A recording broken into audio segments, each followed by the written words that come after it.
Boa tarde. Venho apresentar o relatório pericial de uma invasão de uma empresa pública em nome do povo brasileiro, a ANPB. Essa invasão aconteceu em 26 de maio do ano de 2024 e sua tipologia foi de injection. A equipe de perícia foi imediatamente ao local após ser acionada.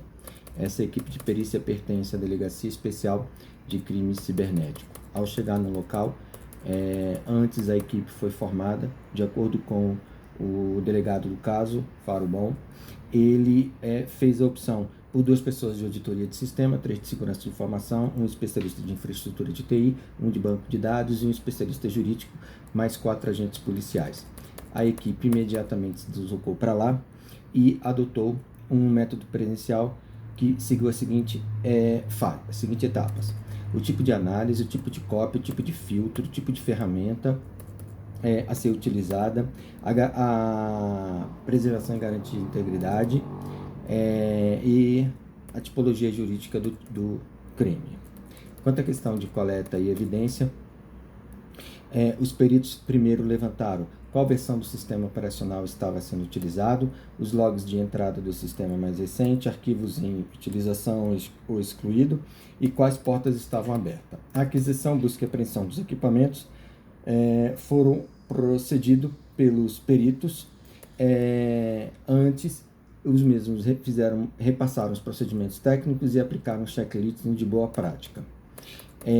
A primeira ação dos peritos foi identificar as características do crime e a forma de autoria, ou seja, se foi de conhecimento, se foi conhecida ou não. Constataram ainda que os periféricos do pendrive e cabos de celulares estavam espetados e que também havia falha de segurança na sala cofre. Os equipamentos que foram a aquisição dos equipamentos foram 3 servidores, 9 HDs, 5 desktop, 2 aparelhos de celular, 10 tablets, 15 MacBook, 6 pendrive, 1 HD externo e 1 storage. A dinâmica do crime aparentemente aconteceu da seguinte forma, de acordo com o que foi constatado com o IP do servidor. Às 8 horas, as sessões de trabalho dos usuários começaram a ser iniciadas pelos mesmos. Às 10h47 foi espetado 3 pendrives em cada um dos servidores. Às 10h51, os códigos listados um em cada um dos pendrives. Às 11 horas, os programas de pendrive assumiram o controle.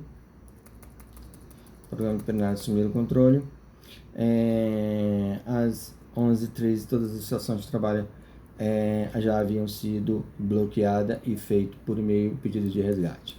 A busca e apreensão ocorreu da seguinte forma. Ressalta-se que a coleta de evidência dos órgãos peritos observaram um comportamento estranho durante a chegada dos agentes, em que um dos servidores se comportou de forma suspeita. O mesmo apresentou nervosismo e, ao ser interrogado pela polícia, disse que só falaria na presença do seu advogado. Dessa forma, o delegado fez imediatamente uma outra solicitação de busca e apreensão, agora na casa do suspeito, para que fosse assim garantido o que se é chamado de horas de ouro, para não deixasse que nenhum vestígio fosse apagado. Assim que o mandato foi emitido, imediatamente os agentes foram para a casa dos suspeitos e ali também foram realizadas as coletas. A tecnologia utilizada para a análise desses equipamentos foi a iPad Digital Florence, que é uma tecnologia nacional da Polícia Federal. Essa foi a que melhor atendeu a dinâmica do crime, também sendo observados e avaliadas as ferramentas FTK e Volátil, mas acabou se optando pela iPad.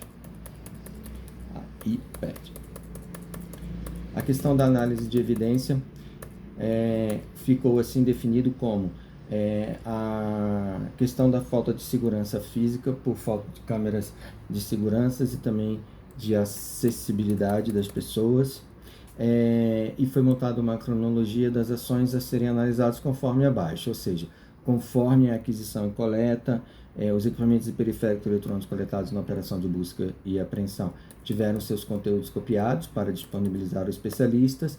Quanto à questão de identificação e exames, os especialistas deram início à análise de todos os artefatos coletados.